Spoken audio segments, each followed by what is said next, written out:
जिस्म के अंदर दाने, जिस्म के ऊपर दाने, फिर इसके अलावा खारिश का बहुत ज़्यादा मसला है। जो दाने हैं उनके अंदर पीप जैसा उसके अंदर से पानी निकल रहा है, खारिश बहुत ज़्यादा होती है।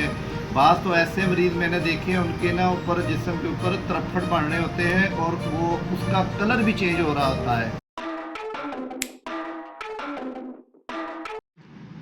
अस्सलामु अलैकुम वरहमतुल्लाहि वबरकातुहू वस्सलातु वस्सलामु अला रसूलिल्लाह अम्मा बाद फ़ाऊज़ु बिल्लाहि मिनश शैतानिर रजीम बिस्मिल्लाहिर रहमानिर रहीम।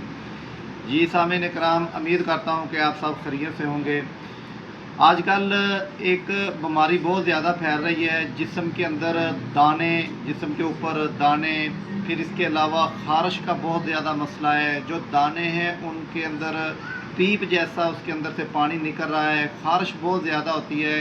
बाज़ तो ऐसे मरीज़ मैंने देखे हैं उनके ना ऊपर जिस्म के ऊपर तरफड़ पड़ रहे होते हैं और वो उसका कलर भी चेंज हो रहा होता है।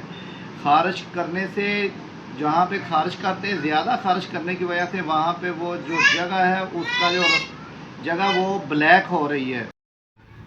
फिर इसके अलावा जिस्म के ऊपर जहाँ पे जो दाना निकल आता है वो ब्लैक होना शुरू हो जाता है, जिल्द जिस्म की ब्लैक होनी शुरू हो जाती है और ब्लैक होने की वजह से फिर खारिश बहुत ज़्यादा होती है। जिल्द का जो मसला होता है वो जिल्द फिर खूबसूरत भी नहीं लगती। फिर ऐसे जिस्म के ऊपर, चेहरे के ऊपर, हाथों के ऊपर यानी खारिश ज़्यादा से ज़्यादा होती जाती है। इसके लिए ना मैं एक नुस्खा आपके लिए शेयर कर रहा हूँ। आप ये नुस्खा इस्तेमाल भी करें, इसको आगे शेयर भी किया करें। ये नुस्खा बहुत ही अहम नुस्खा है। सिर्फ आपने करना क्या है, इसका आपने ना पानी पीना है, मुश्किल भी कुछ नहीं है। इसका आपने इसका पानी पीना है, इसको भिगो के रख लेना है पानी के अंदर, बस इसका पानी इस्तेमाल करना है। ये सदका जारिया भी है, आप इसको शेयर भी करें और इसका इस्तेमाल भी करें। इंशाल्लाह जो खारिश का मसला है, दानों का मसला है, वो बिल्कुल ठीक हो जाएगा। अब आपको इसकी शिनाख्त कराता हूँ कि ये चीज़ क्या क्या है, आपने कैसे लेनी है, किस तरह इस्तेमाल करनी है, वो आपको बताता हूँ। ये देखें, ये देसी अनाब है, देसी अनाब। ये 4 से 5 दाने इसके अनाब के ले लें, 4 से 5 दाने। इसके बाद आ जाए, ये है चरैता तलख, ये तकरीबन 1 चम्मच बनता है छोटा, 1 चम्मच इसका हो जाए। इसके बाद आ जाए, ये है पनीर डोडी, इसके तकरीबन 10 दाने आपने ले लेने हैं, 10 दाने इसके। उसके बाद आ जाए, ये है गुलमुंडी, ये जो गुलमुंडी है इसके सिर्फ आपने 5 दाने लेने हैं। और एक मग जो है ना, आपने ये देखिए, ये वाला मग है, ये वाला मग आपने पानी का भर लेना है। पानी का जी आपने मग भर लेना है। ये सारी चीज़ें इसके अंदर आपने डाल देनी है, इसको रख देना है। तकरीबन ये पड़ा रहे, रात सारी पड़ा रहे।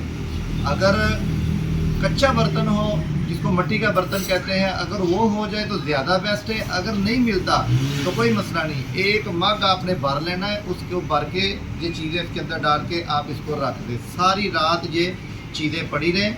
सुबह को उठना है आपने, उठ के इसको अच्छे तरीके के साथ हाथ के साथ इसको मसल लेना है, या चमची के साथ इसको अच्छी तरीके के साथ हिला लें। फिर इसको ना पुन लेना है। पुनने के बाद आपने तकरीबन 5 से 6 चम्मच सुबह, 5 से 6 चम्मच दोपहर को, इसी तरह ही आपने शाम को खाना खाने से पहले आपने इस्तेमाल करनी है। तकरीबन 15 मिनट, 10 मिनट, 15 मिनट पहले आपने ये इस्तेमाल करनी है। आप इसका इस्तेमाल करें, इसका बहुत ज़्यादा फ़ायदा है, आपको इसका बहुत ज़्यादा फ़ायदा होगा। आप इसको सदका जारिया समझ के दूसरे लोगों को बताएं इसका, ताकि जो खारिश का मसला है हमारे बहुत ज़्यादा फैल रहा, वो ठीक हो जाए। आप इसका इस्तेमाल करें। इंशाल्लाह अगली वीडियो के साथ आपके साथ जल्दी हाज़िर होंगे। तब तक के लिए इजाज़त दीजिएगा, दुआओं में याद रखिएगा। अल्लाह हाफ़िज़।